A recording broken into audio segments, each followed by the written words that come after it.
Oui, oui. Je voulais savoir quelque chose. Moi, je suis là pour poser les questions. Je veux comprendre. C'est Jésus qui est Dieu ou bien c'est Dieu qui est Jésus? La première question. Jésus n'est pas Dieu, Dieu n'est pas Jésus. Tu as entendu ma réponse? Je n'ai pas entendu. Jésus n'est pas Dieu, Dieu n'est pas Jésus. Jésus, Jean, les disciples envoyés par Dieu, Jacob, c'est ça? Quelle est la question? Je demande si Jésus il est au même pied d'égalité comme les Jacob et Mahomet, le haut machin. Bon, il n'y a pas de hauts machins là-bas, ce sont des prophètes, ce sont des ce sont des sommités, ce sont des personnes respectables. Jésus, c'est un envoyé de Dieu, il est prophète. Seulement que la différence entre lui et puis les autres prophètes, c'est que lui, il est né sans papa. Les autres aussi sont nés avec papa et maman.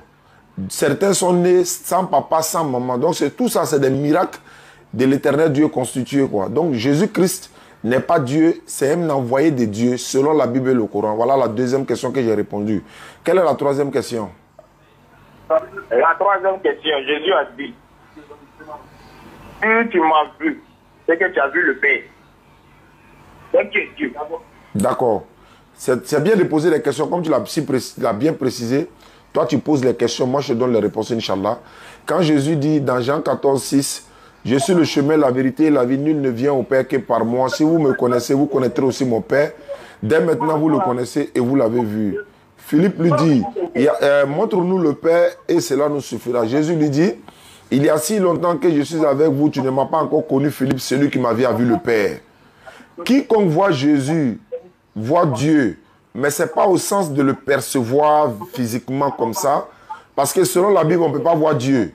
Mais celui qui voit Jésus, voit Dieu. Ce n'est pas au sens de le percevoir, mais c'est au sens de le connaître en fait. Jésus aime ce que Dieu aime. Il ordonne ce que Dieu ordonne. Il défend ce que Dieu défend. Il manifeste la volonté de Dieu. En voyant Jésus, on voit Dieu. Mais si tu as tué Jésus, tu n'as pas tué Dieu. C'est parce qu'il est le représentant de Dieu. La quatrième question. Je vais réfléchir d'abord. Tu as réfléchi. Moi-même, il y a des questions à te poser aussi avant que tu réfléchisses. Non, moi, je lui ai dit, pourquoi vous continuez? Là, lui, il voulait débattre. Mais si c'est avec lui, allô? Vous connaissez la Bible, vous connaissez le Coran. Moi, je suis ici dans le public. Et nous, on est là pour poser les questions seulement pour comprendre. Je voulais dire ceci. On m'a dit que tu es disciple de Gédéon, c'est ça? Vrai ou faux? Tu confirmes. Quand Gédéon dit dans le public que Jésus est Dieu, là, et puis on lui pose la question, dans Luc 6, verset 12, en ce temps-là, Jésus s'est rendu sur la montagne pour prier. Il a passé toute la nuit à prier Dieu.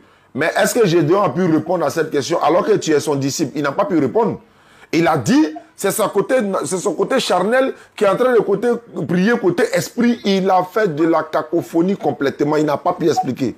Le monsieur a posé une très bonne question. Comme Jésus est Dieu, comment Dieu peut prier Dieu encore? Et quel est le Dieu que Jésus priait? Il dit non, c'est son côté physique, côté charnel, est en train de prier côté spirituel. C'est écrit où? Mais ce n'est pas biblique tout ce qu'il dit là, son côté charnel, côté spirituel. Jésus-Christ a été clair dans la Bible. Dans Jean chapitre 8, verset 40. Mais maintenant, vous cherchez à me faire mourir, moi en tant qu'un être humain qui vous a dit la vérité que j'ai entendue de Dieu. Et le mot un être humain a été retiré de certaines Bibles. Parce que c'est dans la Bible, Luc second, on appelle ça second 21, dans Luc second révisé. Mais quand Gédéon dit ce genre de choses-là, vous êtes là, vous êtes des fans, donc vous ne cherchez pas à creuser, qu'est-ce qu'il veut dire? Il dit, mais en même temps qu'il dit Jésus est Dieu, il refuse que Marie soit la mère de Jésus. Mais si Jésus est Dieu là, qui est sa maman? C'est Marie, non? Oui, donc Marie est la mère de Dieu. Que tu le veuilles ou pas, tant que Jésus-Christ est Dieu et qu'il a une maman, selon la Bible, Jean chapitre 2, verset 1 à 2, Marie restera la mère de Jésus si Jésus n'est pas Dieu. Marie va être la mère de Dieu si Jésus est Dieu. Ça là, il n'y a pas l'homme qui peut déplacer ça. tant que son enfant est Dieu, elle est la maman de Dieu. Si vous dites qu'elle n'est pas la maman de Dieu, c'est que Jésus n'est pas Dieu. Mais à un moment donné, certains se jouent les malins. Non, Jésus n'est pas Dieu, mais c'est Jésus-Christ qui est Dieu. Mais là encore, c'est grave. Gédéon même a dit ça dans l'une de ses vidéos.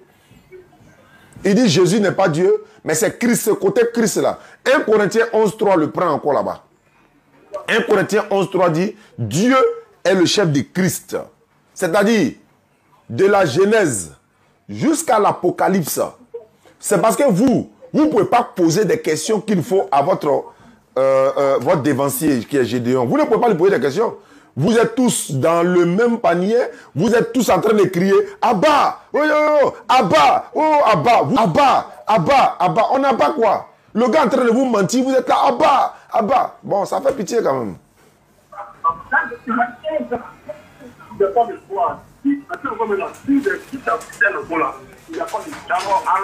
Allô? Moi, je ne connais pas le passage, mais moi, ce que j'ai entendu, c'est Dieu qui s'est fait chair en personne de Jésus, qui est passé à une vierge Marie, qui est Marie. Vous venez mourir sur la croix pour que nous, qui sommes faits de chair et de sang, on puisse avoir, on puisse être sauvés. Ce côté-là, c'est vrai ou bien c'est faux? Le côté-là, c'est faux et archi faux. Pourquoi? Je t'explique. Tu viens à peine de dire que Jésus est Dieu. Mais en même temps, tu dis il s'est fait chair pour venir mourir sur la croix. Est-ce que Dieu lui peut mourir? Ça, c'est un. Dieu ne meurt pas. Deux. Est-ce que Dieu change? Selon la Bible, l'éternel Dieu ne change pas. Selon la Bible. Mais Dieu il va prendre forme humaine là. L'objectif là, c'est quoi? À un moment donné, Dieu va dire, ah donc tu veux dire que Dieu ne peut pas tout faire quoi?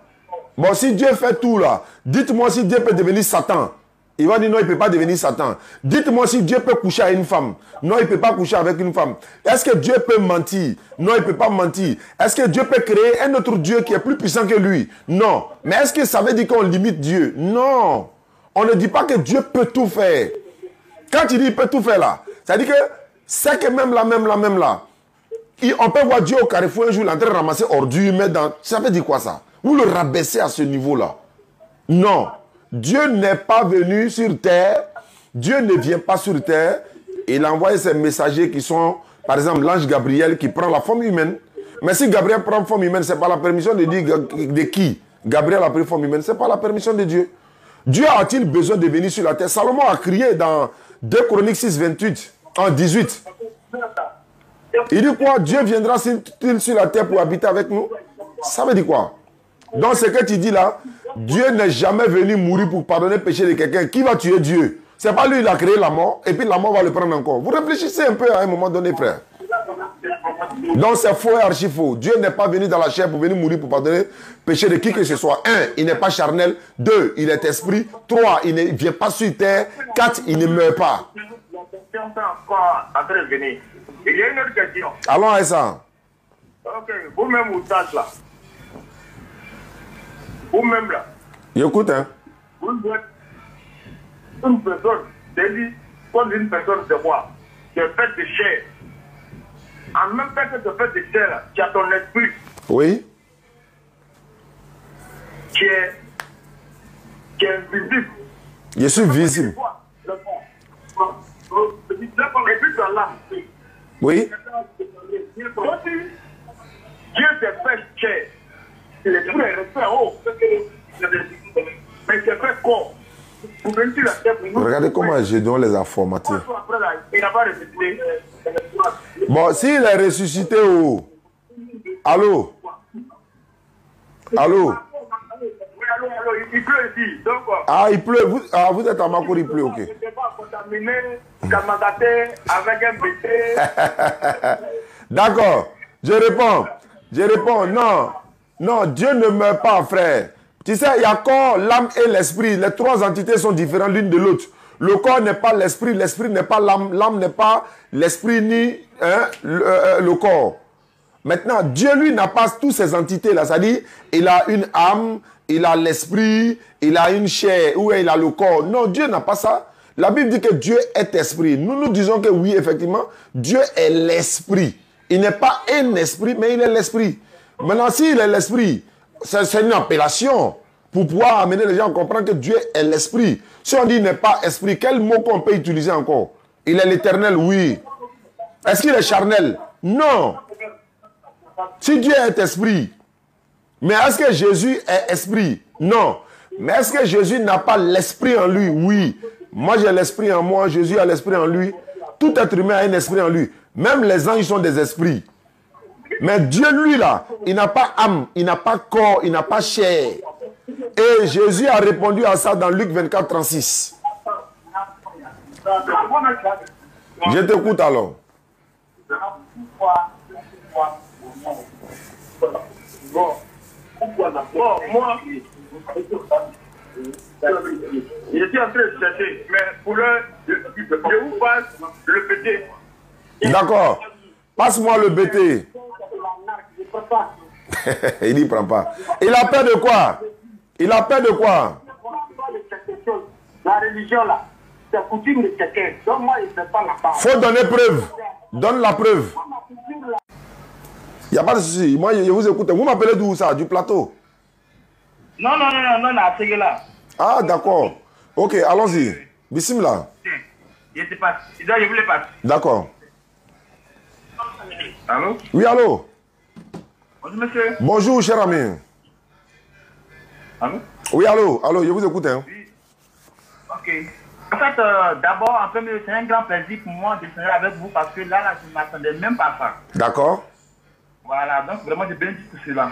Amina. Au fait, ce n'est rien de grave. Mon patron dit qu'il ne croit pas au miracle. D'accord. Moi, je lui dis que non, le miracle existe. D'accord. Donc, c'est à partir de là, il a dit que si c'est comme ça, il va vous appeler pour que je sois avec vous. Oui, les miracles existent. Mais, je dis, les miracles là, ça existe. Mais c'est les miracles de Dieu et que les miracles que Dieu a donnés aux prophètes là. Il y a plusieurs miracles par exemple. C'est-à-dire que on dit que quelqu'un a échappé à la mort, c'est un miracle. Il y a eu... Allô? Attendez un peu, prenez ça sur parler là, on va attendre tous les deux. C'est bon? Allô? Oui. Je peux parler? Il peut. Oui. D'accord, je disais que les miracles existent. Mais quel genre de miracle? Quelqu'un qui a échappé à la mort, quelqu'un qui a échappé à un accident grave où tout le monde pensait qu'il allait mourir, la voiture est écrasée complètement, mais c'est un miracle. Le fait qu'il s'en sorte dans cet accident-là, c'est un miracle. Mais le miracle dont lui dit qu'il ne croit pas là, c'est le miracle que vous faites souvent à l'église là. C'est de ça qu'il parle. Voilà, c'est de ça qu'il parle. Parce que là-bas, je t'explique. Tu vois que quand les gens font miracle et tout le monde tombe, c'est pas ça? Oui. Est-ce que tu as une fois vu le caméraman est tombé, le caméraman là, lui qui filme là? Non. Lui il tombe pas, pourquoi? Est-ce que lui n'a pas cet esprit aussi? Ça, alors, donc lui il tombe, lui il doit tomber. Si tout le monde doit tomber miraculeusement, ça fait un. Deux, quand on chasse démon là, normalement il est parti pour de bon. Mais pourquoi c'est chaque dimanche, chaque culte, chaque fois on va le chasser? Lui il est quel genre de démon? On le chasse et puis il ne va jamais là. Comment se fait-il? Merci beaucoup. Attendez d'abord. Il y a quelque chose aussi par rapport à ça. Même je ne comprenais pas. Voyez-vous, la nourriture que nous mangeons, oui. Ça fait un jour, 2 jours, une semaine, un mois, nous mangeons seulement. De vous savoir. Normalement, on devrait dire que non, j'en ai marre. Plus. Mais pourquoi est-ce que nous mangeons? Même souvent, il y a des coups, même en rien. Si c'est le riz, matin, midi et soir, c'est le riz, on mange. Pourquoi est-ce qu'ils peuvent accepter de manger cela tous les jours? Merci beaucoup.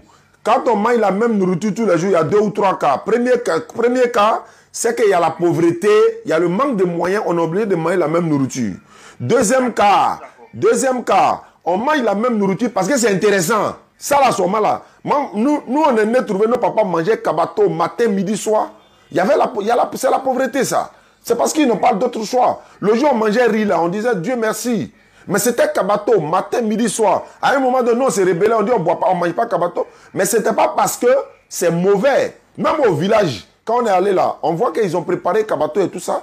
Mais c'est d'abord pauvreté. 2, parce que la nourriture là est extrêmement bonne pour la santé et puis c'est intéressant. Troisièmement, parce que quand on mange la même nourriture, il se peut que ce que nous mangeons là, c'est un remède aussi, tel que sorte feuille là. On nous dit non, de ne pas mettre trop de sel, de ne pas mettre ceci, cela. Il y a les cubes, par exemple, d'assaisonnement. On nous dit non, que ça détruit l'homme. Donc, il faut améliorer ça pour pouvoir manger. Ça n'a rien à voir avec démon. Ça, c'est un. Deux. Je viens. Pourquoi les musulmans ne chassent jamais démons en ce moment-là? Donc, démon là, lui, il est chez les chrétiens seulement quoi? Non. Alors, donc, cette manière te dit que nous, musulmans là, on cherche démon à le détruire même. Nous, quand il dit le nom de shaitan, ça dit en arabe là, A'udhu billahi minash shaitanir rajim, ça dit Allah éloigne-nous du shaitan. Mais automatiquement il est parti. Vous n'avez pas ça. C'est pour ça qu'il est toujours là, il possède les gens seulement. Ok. Allô? Oui? Parlant de démons, aujourd'hui tombé, demain tombé au tard. Est-ce que je peux revenir là-dessus? Allons-y, il n'y a pas de problème, il n'y a pas de problème. Merci beaucoup. Monsieur, vous savez que dans tout ce que nous faisons, il y a des principes. Quand tu appliques les principes à la règle, tu vois le résultat que ça donne. Quand tu n'appliques pas aussi, ça donne un autre résultat. Vous êtes d'accord, non? Oui. Ok. D'abord, pourquoi on puisse parler de démons dans la vie d'une personne? C'est qu'il y a quelque chose qui s'est passé ou autre. Est-ce que vous êtes d'accord? Oui, écoute, hein. Ok. Par exemple, tu vas voler quelque chose. Tu t'en vas consulter un féticheur ou autre. Tu donnes ton corps pour avoir de quoi manger. Et tu viens à l'église, en priant, tu tombes. Et après, autre, on te dit non, ne fais plus ça, ne fais plus ça, ne fais plus ça. Tu dis, j'ai compris. Vous voyez, non? Oui, mais je veux savoir, pourquoi c'est chez vous seulement? C'est tout simplement parce que ce que la Bible défend de ne pas faire, tu réponds oui, mais tu le fais. C'est tout. Tu vois que nous, les musulmans... Là, c'est une semence que tu sèmes. Donc quand tu sèmes, peu importe le temps que ça prendra, tu vas récolter. C'est ce qu'il faut que quoi? Aujourd'hui, une personne peut venir, on prie pour la personne tombe. Le dimanche encore, la personne vient, on prie pour elle tombe. C'est tout simplement parce que ce qui fait que la personne tombe, la personne n'a pas arrêté ça. Non. Mais je vais dire ceci. Ce n'est pas démon qui fait ça à quelqu'un. Parce qu'il y a eu des vidéos, ils ont dit non, que la maman d'une famille là, leur maman est une sorcière. Que c'est l'homme de Dieu qui leur a dit ça. Est-ce que ça c'est vrai ça? C'est que Dieu qui va révéler à un homme de Dieu pour dire la maman de telle personne est une sorcière. Donc ce n'est plus Dieu qui tue l'homme. Ce n'est plus Dieu qui arrache les âmes. Ce n'est plus Dieu qui a la base des morts par exemple. C'est-à-dire que si quelqu'un meurt là, il faut que forcément on dise que non, c'est lui là qui a arraché son âme. Non. Ils ont frappé les mamans. Ils ont frappé les mamans jusqu'à elle est morte. Mais ça c'est ça.